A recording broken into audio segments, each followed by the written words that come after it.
1876, the inventor Alexander Graham Bell had his first success with a new creation, a telephone.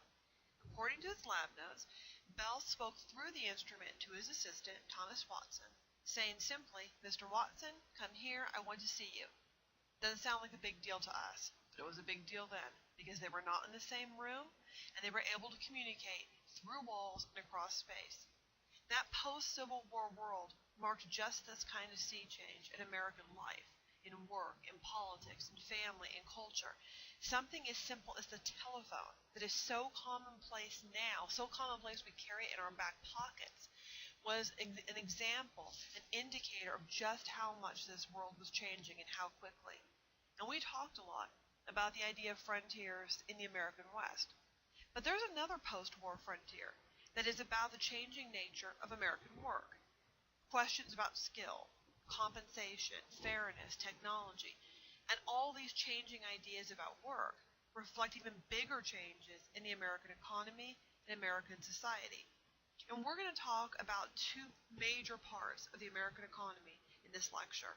One is industrial America, and one is the New South. We'll start off by talking about industrial America. But one of the things that I want to point out to you now is this period that we're in. This is an age known as the Gilded Age. It's a term coined by the author Mark Twain. We'll talk more about what this means later on. But this is a very distinct period in American history. It is definitely an age set apart from everything that's come before. But most importantly for us, it's a precursor to the life that we live now. And as we move through this lecture, you will see, and I've indicated this before, but you will see literally the world in which we live begin to emerge right in front of your eyes. That's definitely the case in the situation of industrial America. One of the major defining features of industrial America in the Gilded Age, roughly this period 1880 to 1900 or so, is this whole slew of new problems and the new solutions to deal with those problems. And you begin to see this all emerge in the railroads. Railroads were the first true, what we would think of as a big business, and they faced every one of these major issues. The first really big issue was finance. Here's the problem. All that post-war boom in railroad construction required an unprecedented amount of capital. So here's the solution. Railroad companies sold stock in the railroads to generate the money they needed for building. This is ultimately what gives rise to places like New York City as a financial center with new businesses on an actual street called Wall Street. Second problem, or second major issue, is management. Here's the problem. No one had experience directing an enterprise on this scale. The last time that any American had directed this many men in one operation was in the Civil War. And this is a logistical nightmare by this point. One of the major key elements of this period is scale. Many things have been here before, but now they're on a scale that nobody has ever seen before. The number of people who are employed, the widespread nature of many of these businesses. And when you look at this in terms of railroads, the problems became evident pretty quickly. You're trying to ship people and goods from point A to point B safely and on time. Now, that's not anything different, but safely and on time is now on a scale that covers most of the continental United States. In the late 19th century, hundreds of railroad companies went completely bankrupt. Inefficiency was the norm. There are no standard track gauges, for example. The track gauge is the width that the rails are apart. There aren't any standard ones. Every railroad company builds its own track. So if you've got a train tootling down the road, they get to another section that was built by a different railroad company, and your choices are either derail, which did happen sometimes, or you have to stop, unload everything and everybody on one train and put it onto another train that is fit for those track gauges and keep on going. There are no standard hitches, so when you need to add a rail car, you can't always do that easily. So you constantly have to be changing loads when you change tracks. That's not efficient. Safety is hit or miss. Railroad collisions are common early on because there's no organized timetable, no organized directions for things. let's say in 1832 when Hartwell Carver was talking about the Transcontinental Railroad or having a Transcontinental Railroad, 100 miles of railroad track. By the 1880s, that is not the case any longer. So here's the solution, standardization. And this will be the solution for nearly everything in this period. One of the things they do is develop standardized components for use industry-wide. There are also ways that you can make a safety dent this way too. For example, rather than brakemen moving from car to car, turning the brakes one by one to slow a train down and then stop it, which took forever and collisions continued to happen, George Westinghouse created the idea of standard air brakes. All it requires is that a brakeman can pull the brake in one car and the loss of air pressure will cause the entire train to slow down at once. It's also good because if a car breaks loose from the rest of the train, which also happened, it would stop on its own.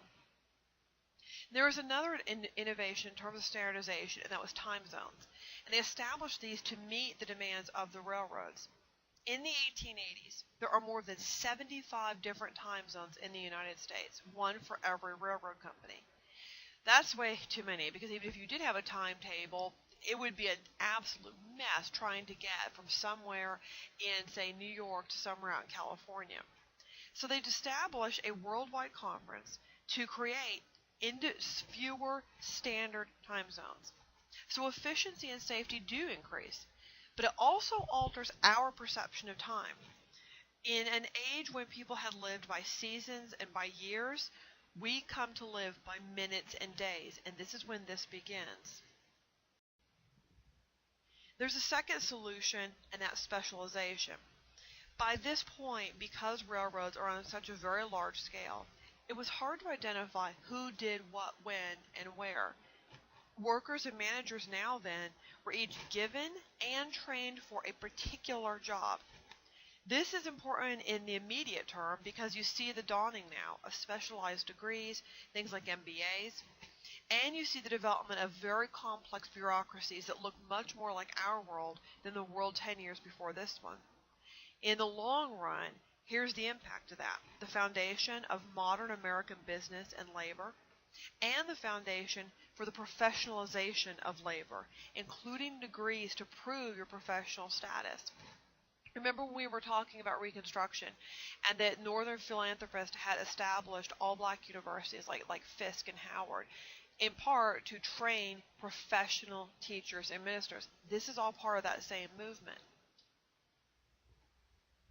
Now there's a third issue, labor relations. Now this is not something new. There have always been laborers, there have always been owners. But here's the problem in the Gilded Age. There is now a new impersonal relationship between management and laborers, as well as between the laborers and their own work. All that specialization that helps solve problems also led to fragmentation. If it was 1830, saying you were a tailor, the odds are that you made a man's suit from beginning to end. And you see a man walking down the road, you can say, I made that suit. Specialization now is to such a point by the 1880s, 1890s, man walks down the road and you say, I sewed on button number 3. What it means then is that laborers feel more disconnected from the work they perform, and because there is such specialization, there are many new managers that weren't necessarily there before. So the laborer works in a very tight cadre of people who answer to one particular manager. But there's tons of these in one business, so there is no real overall connection any longer. So the solution in the railroads again is that railroad labor set a new pattern by forming collectives to create a collective out of those fragments. And in doing so, enhancing their bargaining power with management. Because if you are worker number 312 out of 10,000, you're not going to have a lot of bargaining power. But all those 10,000 together represent one body that does. And then there is this fourth issue, the relationship between business and government. The problem is that these businesses need to compete successfully. This is not a charity organization. They're in this to be successful, to make money. But to compete with each other, because there are so many railroad companies, they start cutting corners. Dishonesty becomes more of an issue. So the solution is this. The railroads went to the federal government seeking intervention and regulation. They wanted to give some of these standards of fairness that were already out there some kind of teeth, and that regulatory role is something that's going to increase dramatically in the early 20th century when we get to something known as the Progressive Era. But finding solutions and moving forward all depends on innovation. And it is innovation that becomes a symbol of the Gilded Age, for better and for worse. For example, you see this in the work of the period's most brilliant men. Thomas Edison, in 1878, invents the phonograph, a record player. In 1879, the incandescent light bulb. But this is particularly prevalent among businessmen, in which innovation is an absolute necessity.